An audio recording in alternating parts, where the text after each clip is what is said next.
again, we are profiling our Diamonds on the Move, where we speak to ordinary people doing ordinary, extraordinary things.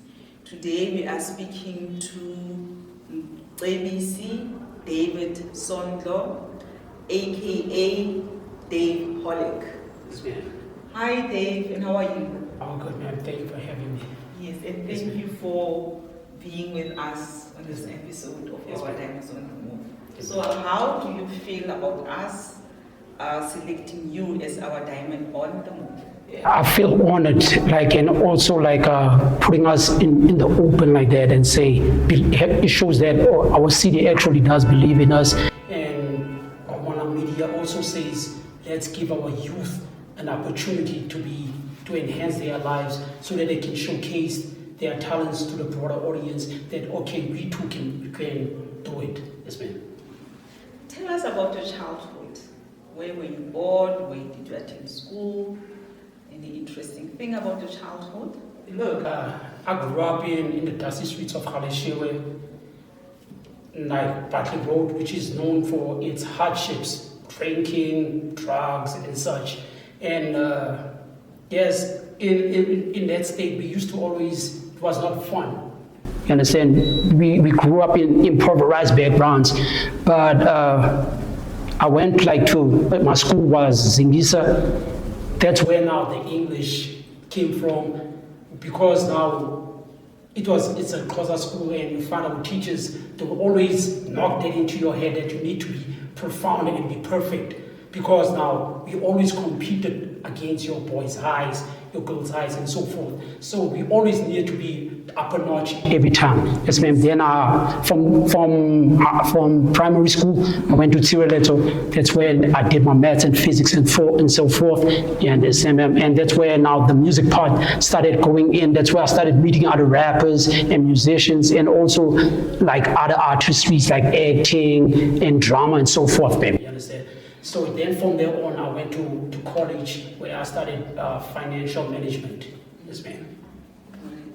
Do you think, as you just said to us, that in Ncebisi, when you were growing up, they drummed it into you to say that your English must be the same level as your sort of your model C schools?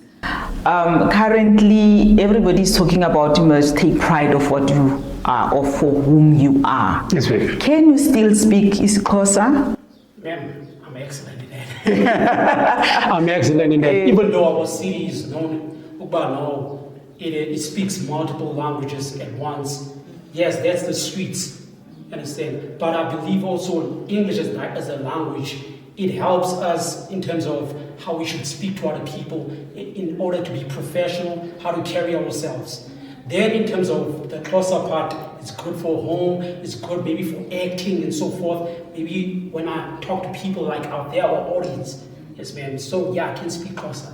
So at home, what language were you speaking? At home, I speak Xhosa. I speak Xhosa 100% at home. Then amongst friends and relatives, we speak different languages. Yes, ma'am. The artist in you, when did you realize that you are interested in the arts? Funny enough, ma'am, I used to like WWE. You understand? So I actually saw John Cena at that time. So as a little child, I was like, oh, he used to rap for us. So I was like, oh, this is enticing. You understand? So in a way, I started now moving towards that direction. Also, my big brother kept on coming with CDs, cassettes of your Tupacs, your Eminems, your Kanye West. So I started gaining interest from there on. Then there was this funny moment that I was with my friend, we were talking like wrestling. So this other guy, he thought maybe I'm rapping because of my accent. So he thought I was rapping. So I was like, he said, hey, yo. So we started delving in. And from that moment, I also pretended to be a rapper.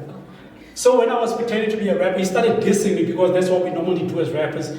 He started challenging me on the spot. Then I was like, wow, this is interesting. I never knew of this part. That's when now I started gaining the the street level, the battles. That's when I got introduced to your King Moves, to your author and so forth.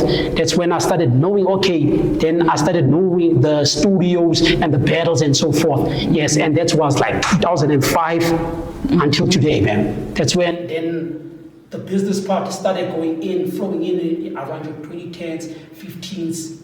That's when now we started taking it seriously and say we can actually make money and build a career out of this.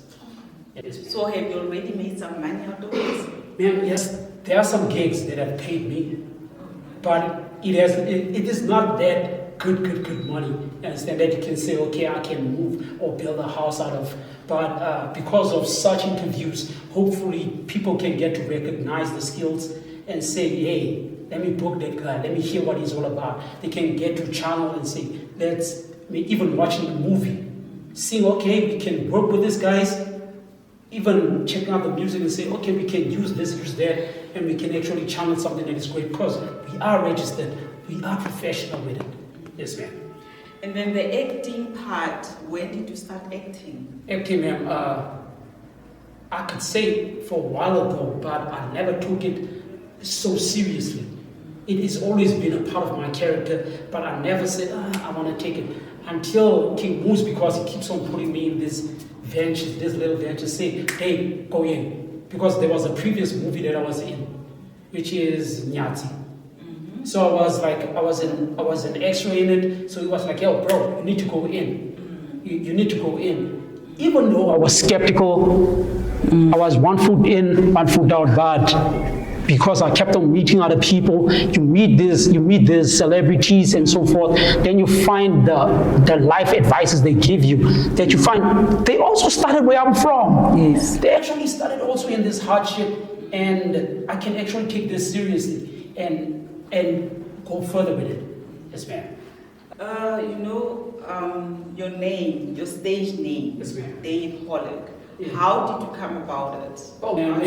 So, The name is actually funny because I realized in later stages that most of my friends' names are Davids. And when I talk to mainly girls and so forth, they will say, my uncle's what David. You understand? So then I was like, there must be something about this David thing. Our mothers love this David name.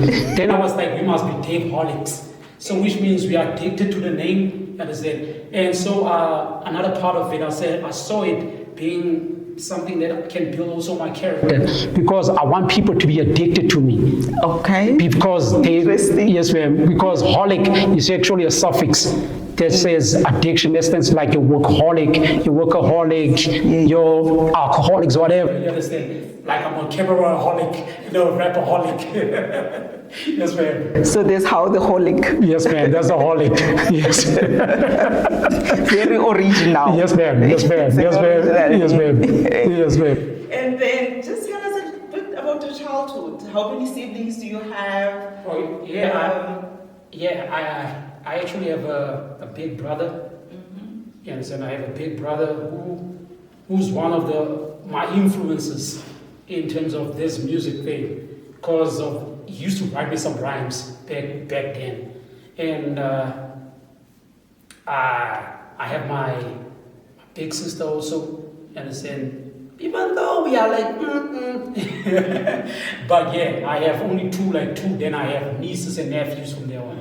Yes, and my biggest supporter being my mom. Yes. My biggest, shout out to mom, and my biggest supporter, you understand? So it, like when I wanted to quit music, when I don't believe in myself, saying I'm not a good actor or so forth, maybe they should give this role to someone else. She's like, no, you're good enough. You know, I brought you to this world. I know you from a younger age. You used to like singing for us, acting for us. Even though I don't remember some of those things, she would remind me constantly. So yeah, I would say my mom, then my bro, sis. Yes, ma'am. So where did you get this artistic part? Is it from your parents? Is it, is there anyone who's actually a musician or an actor or so from the family that you can remember of? One thing I know my mom did some, you know, what do you, choral music? Choral music. Yeah, my mom did that. Yes. But that's about it. Okay. But then I'm the first musician and such at home. And I could say, yeah, that's it. I'm influenced by the streets. You understand? I'm influenced by, I like the streets because people like getting it wrong. The streets can influence you in a good way. They can also influence you in a bad way. So as I said, I met your King Moose, I met your Miraculous, I met your Author, then they introduced me to all this great music that I was not like, we grew up on the underground scene, on the underground hip hop scene, which was like, which also molded my character to say, okay, you can be actually excellent at this. You can actually hoist up your confidence and be a better person. So I could say the artistry and the articulation, I picked it up from the street level. So have you released any album or any song? Yes, ma'am, I have 3 projects. I have Dark Tape power cards, and I also have The Face of Judas, which are all available for download. If you follow me on my YouTube, if you follow me on all my socials, X, Facebook, you will actually find the links because that's what I mainly talk about. Yes, ma'am. So how does if somebody wants to follow you, how do they find you? How do they get you? I mean, it's simple. You can go on Google right now. You just type my name, Dave-holic. You'll find everything blue. Then another part, if you want to follow my socials, is Dave-holic for you, all of them. It's Dave-holic with a 4 and a U, all one name. And then there's Dave-holic Worldwide on my Facebook. Then it's Dave-holic TV on my YouTube. Yes, ma'am. Dave, tell us, how old are you now and what are your future plans? Oh, okay. Should I start with the future plans first? Then my age. My future plans, like 2026, currently I'm working on my debut album, Blinded Paradise, which is one of the t-shirts. Yes, ma'am. Like, I'm working on my debut album. I've released already 2 songs from it, which is Blinded Paradise, and yesterday, Friday, what day was it? Sunday. Sunday. Yeah, I released my new single, you understand, which is Drunk Angels, December anthem. So yes, ma'am, I'm working on my debut album. Hopefully that I get to work with so many producers and artists. It's sounding good so far. Yes, and also my other plan is to get married and have kids. All right. Yes, Good. yes, ma'am, and yes, my age is 34. Yes, ma'am. Yeah, by the way, I'm telling the people not to give up in a way, because a lot of people give up along the way. They say, when you're in your 30s, you can't do music no more. I say, what a lie. You can still achieve whatever you want. Yes, ma'am. And then the acting, so how many films or productions? I could say now professionally only 2. Only 2. Professionally only 2 right now. All right. Then, Namely? as I said, the previous one is Ncebisi. I tried auditioning for Poachers, then I forgot my script. Yes, and then, yes, and the last one, it must be Against the Walls.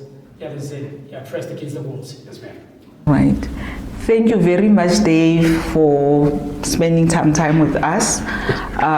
Hopefully the audience, they will follow you. Yes, ma'am. We will add your links to Yes, ma'am. this interview. Yes, ma'am. And any parting shots for us? Yo, guys, one thing I can say, the world is big. You know, if people where you stay or where you're from, your friends, your family doesn't support you, doesn't mean you have to stop. That doesn't mean to stop. It doesn't mean, even for the kids, worst part, it doesn't mean when you failed your matric, it's the end of the story. It doesn't mean go and use drugs. It doesn't mean go and drink. It doesn't mean go and abuse yourself. Sisters, if a man doesn't appreciate you, let him go. Brothers, stop abusing. let's learn to love one another. Let's learn to care for ourselves. Let's learn to be people God wanted us to be. Because it's not giving. Yes, that's the thing. At the end of the day, I'm just saying, don't give up. Always push harder to the brim until the curtains close. Do your thing. Yes, ma'am. Thank you very much, Dave. Thank you very much, ma'am. Thank you for having me.